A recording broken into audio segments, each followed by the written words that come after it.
And I will duck this. Oh, no, wait a minute. I will go back to sharing.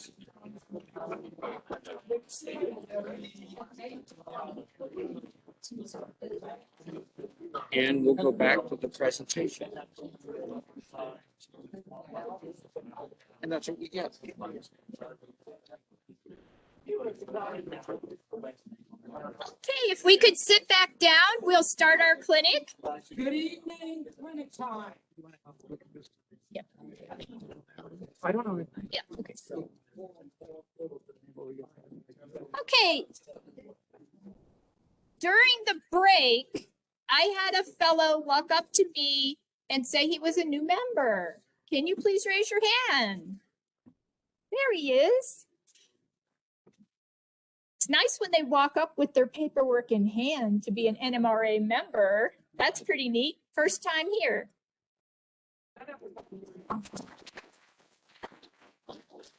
Steve Landry from Lithius Springs. Yay! And what do you model, sir?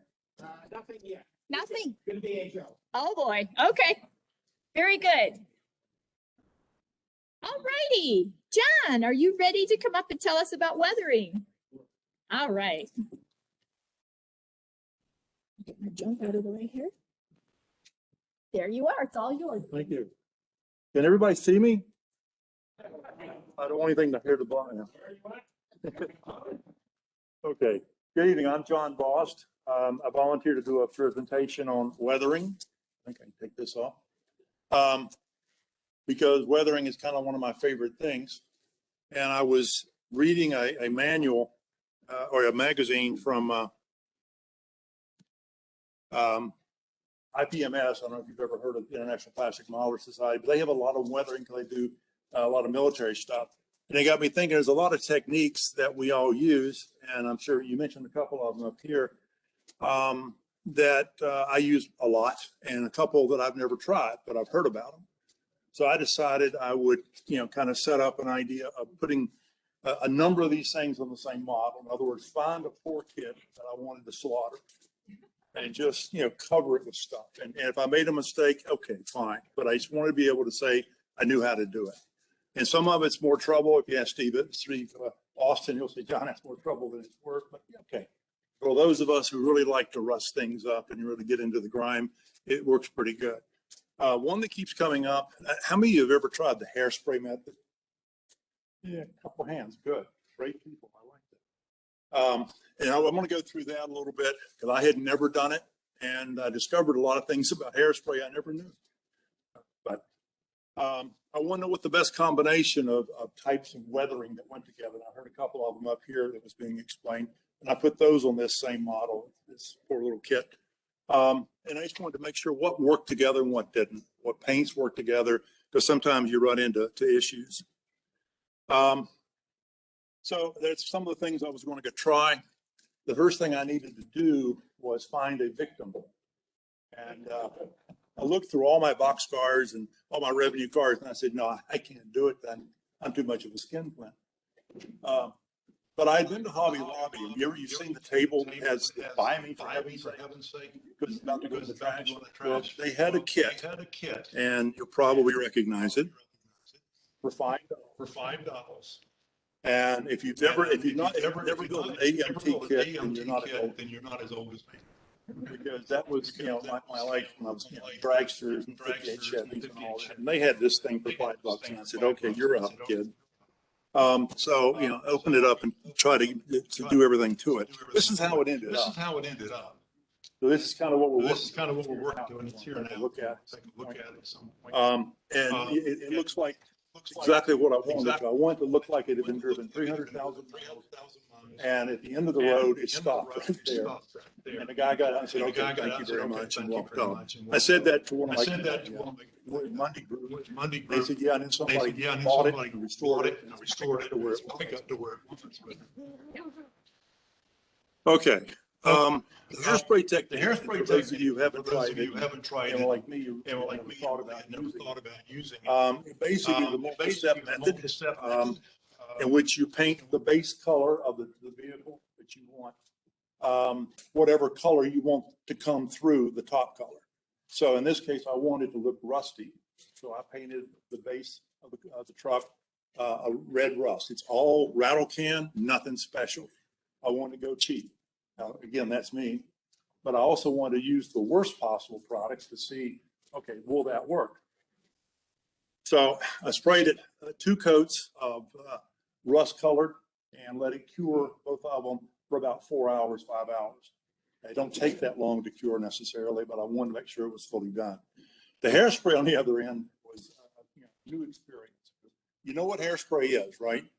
It's a propellant, it's alcohol, and glue. And some of the worst, it's just a drop of the worst smelling stuff you've ever. I use it on my layout. I used to use it on layout to put down ground cover. You spray it and put the ground cover down, and it sort of holds, but it sort of didn't. And so I knew nothing about hairspray. It was later that I talked to my wife, got the expert opinion of what hairspray I should be using. You put the hairspray on there, 2 applications, making sure it doesn't puddle, because it's really easy, it's real thin. Make sure they dry thoroughly. I let them dry overnight. And the idea is I've got a paint layer on there that I don't want to move. I got the hairspray on there, which has glue, and that's all that's left when everything else is gone. And then I'm going to put the green paint on top of it. Again, rattle can, Army green. And I put that on top of it. I wasn't too worried about it. Now, the idea is if I can remove the glue underneath, I can flake off the upper paint, because all it's holding it on is it's adhered to the glue itself. So you have to break through the upper crust, the upper layer of paint, which is microns thick, right? And begin to peel it up. You do that by putting water on it and working it in with some sort of tool. Well, the tool became problematic. I had to start experimenting on what kind of tools to use. Turns out it's a very simple process once you get to know it. And what I liked about it, what I was trying to achieve, was here on the top and on the hood. And you've seen it 100 times on box cars and engines and old cars for that matter, in which the hood, where the rust has come up because it's been sitting out in the weather, sitting out in the pollution all its life. And where it's been zipping down the highway, it's been coming off pretty fast. What I like about that is there's no 3D effect to it, because it goes from rust area to paint and rust area back again. And you can flick off as much as you want to or as little as you want to, because again, it's all being held on by the paint to the glue. I did put alcohol on it, trying to see if I could speed it up. That does speed it up. It does work in some areas. And I tried different ways of doing the same thing with other products. Here's the technique. It's nothing really all that great. The key to me was the articles kept talking about acrylic paint and getting them to dry and cure thoroughly. Tamiya paints, I don't know what your paint of choice is, kept coming up as the one they thought worked best with it. That was in 3 different articles. The key is just to break through that top crust. That became the objective. If you go deeper than that, you're into the rust, and worse, you're into the white plastic, and that tends to show up on most of our models. That's a close-up of it. I got, at some point about now, when it looked like that, I fell in love with it. I mean, this little trashy $5 model became really kind of a hit with me.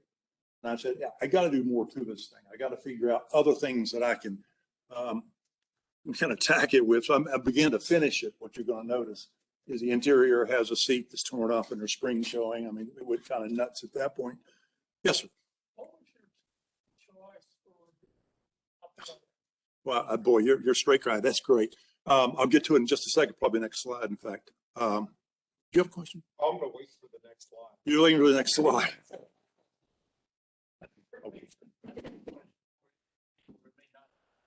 Okay. The hairspray, did you only do hairspray in the areas that you want to pull it off of? Yes. Hands? Yes. You can do it all over. It's just that it's really messy. It tends to drip off of it pretty fast. Did you make masks or something?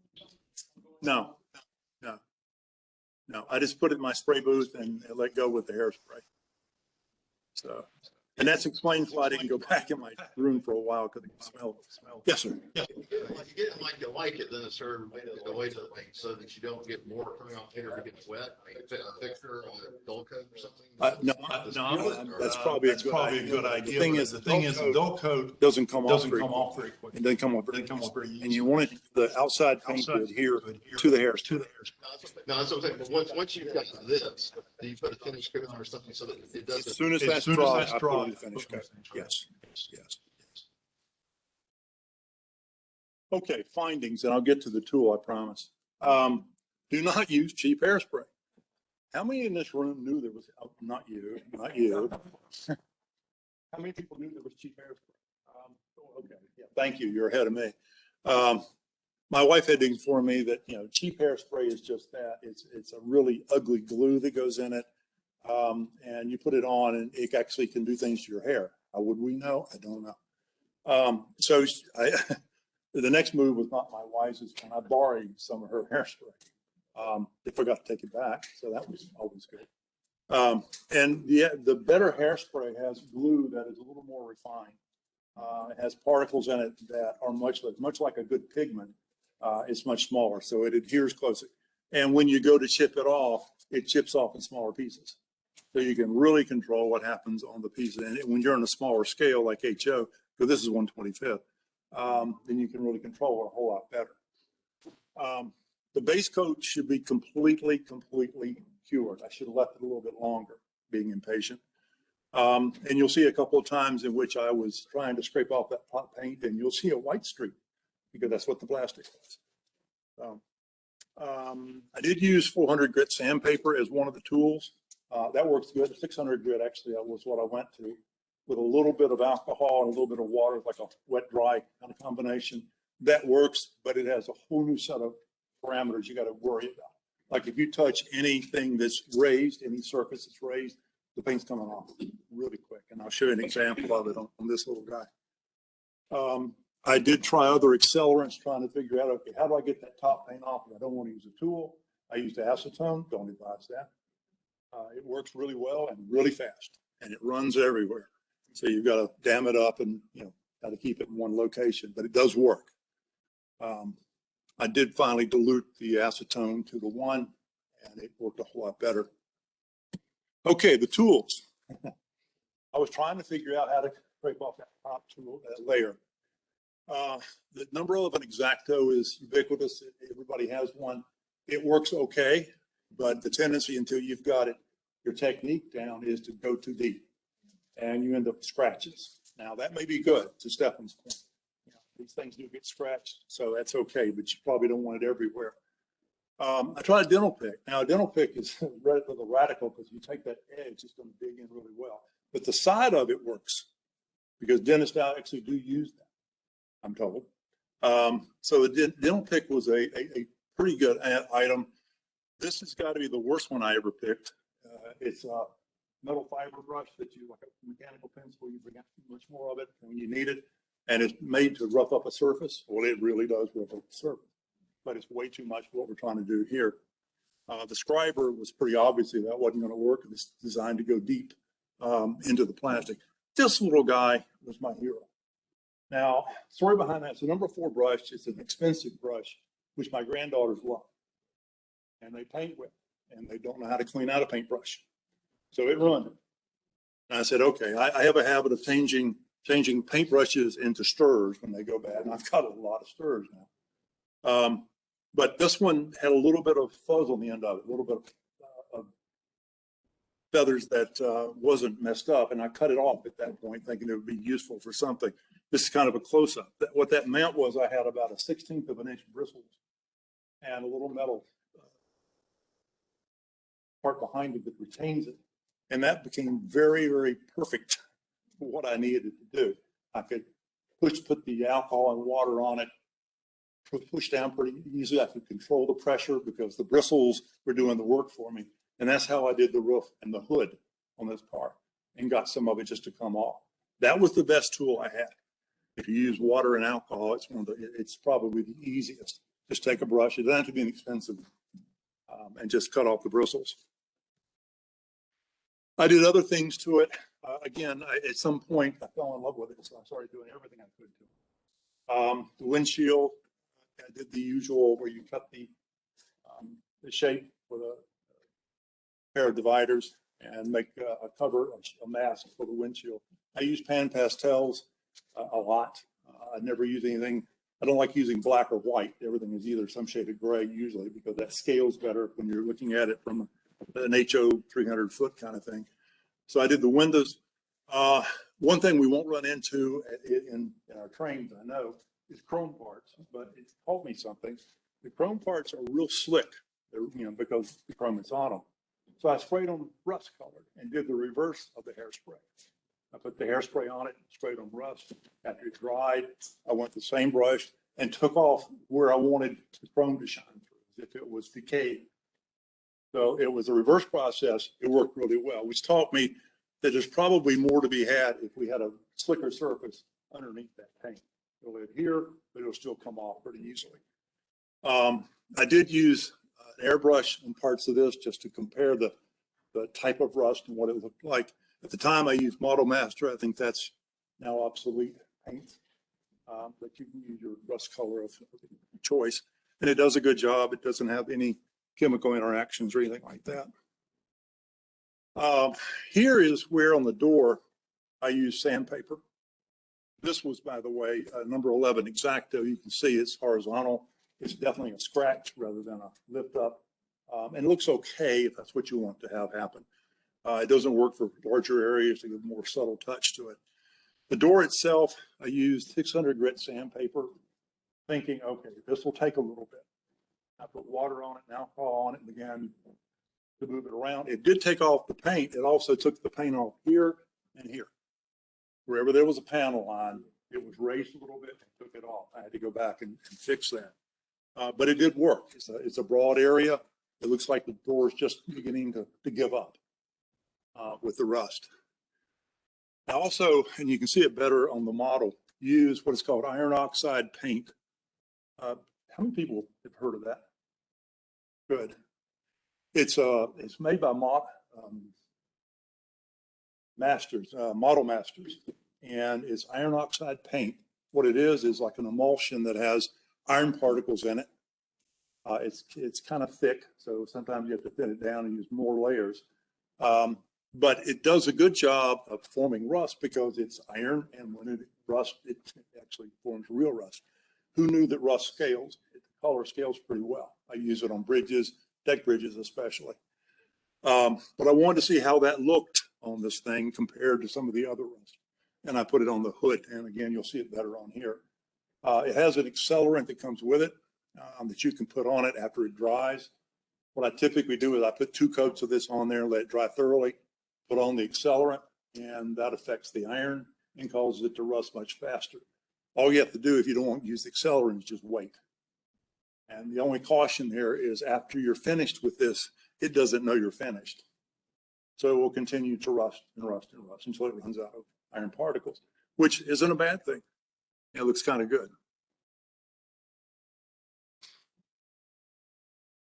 Okay, somebody mentioned panel line paints. Tamiya makes 3 of them.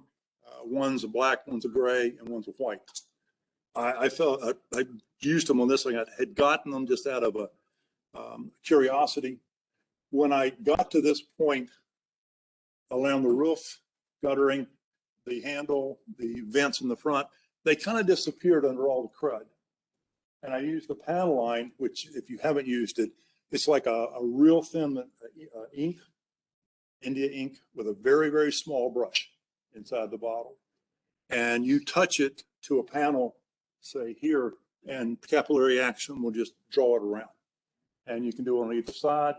I did it again on the here where you can begin to see them. Before you couldn't. Door handles anywhere you want, and it works great at HO level as far as making sure the panel lines are very, very clear. It does add a perspective to the age of the vehicle and gives you a much more sharp image to it. I really like that. The deck, yeah, this little guy again, it got bad at this point because I was getting really into this whole weathering thing. it all had, you see the chrome parts that I put on it. And again, that's not real relevant to us, but it was fun to do. The etched hairspray, again, I tried here and I said, well, that looks like a good place to try acetone. And boy, does acetone, like I said, take off the paint, and anything else is in its way. So I had to put a little down here, a little modeling clay here, and I contained it. And you can see it worked pretty good. The only tool I used there was the Q-tip, just to absorb it until I take it off. Again, the problem with acetone, like the iron pigment paint, is it continues to work after you're finished with it. And so you have to wash it off with alcohol. And so again, the diluted version is much better. The old standby for any type of weathering is watercolors, right? Everybody's used that at one time or another. So I put that in the bed just to trying to give myself a comparison between what I'd been using and what it looked like. And I tried it on the other side. Just as a point of admission, this is a nice rusty rear end of a truck, right?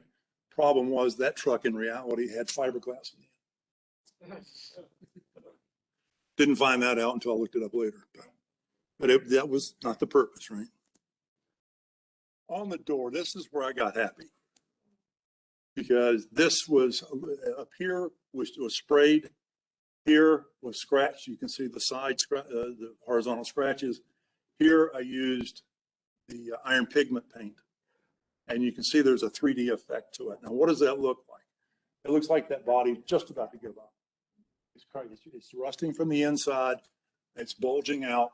And that was exactly what I was going for.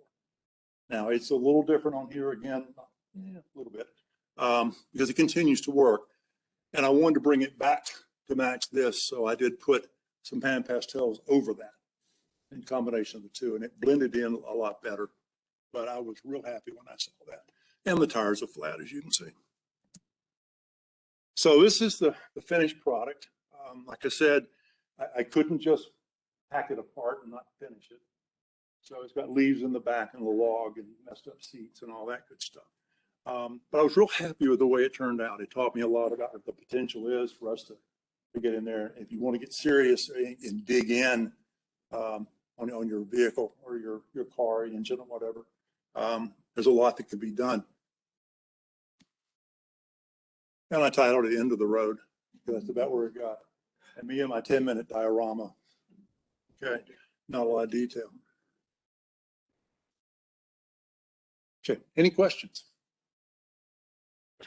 Yes. The new panel wash color is orange brown. Haven't tried it. It works great for rusty. Good. Rusty corners. Yeah. There's actually several colors of panel liners. There's brown, there's light gray, dark gray, black, white. There's a whole variety of them, Yeah. which is Some of them look really good and some of them are a little too striking. So, yes, sir. So now you had a point there on the car. Yes. If you did. Yes. So I've done that before, but it's hard to make it look right. So what was your Dental pick. Dental. Yeah, I just cracked it down.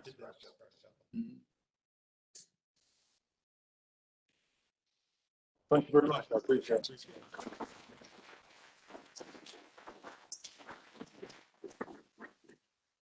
Thank you, John. He's been on the books a long time. COVID kind of put him way back. Anyway, who can take these to Riverdale Station?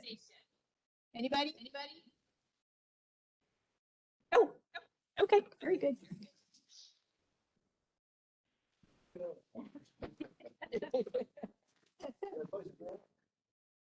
Okay, the next meeting is November 9th, and I am looking for a clinician. So if you would like to do a clinic for us, please contact me and we will get you set up. And is there anything else that you would like to say, Harry? No, but thank you for attending in person. Hopefully things were better. It sounded like they were for the people who were working online. It's still something that's a bit of a work in progress for us, but we're making improvements from July, August, September, now October, and November will be better still. We will be having some kind of a Christmas program, most likely here, but it will probably not be a served dinner. Because there's really no way to bring rows and rows and rows of food. But likely we will serve some kind of a snack or have a snack served. Bring dinner. And we'll sit around and eat and talk and have a good time and do all that stuff. Okay. That's about it. Okay. Well, thank you very much for coming, and thank you for those virtual guys out there. Yep. We're keeping track, and it looks like the numbers are increasing. So thank you very much.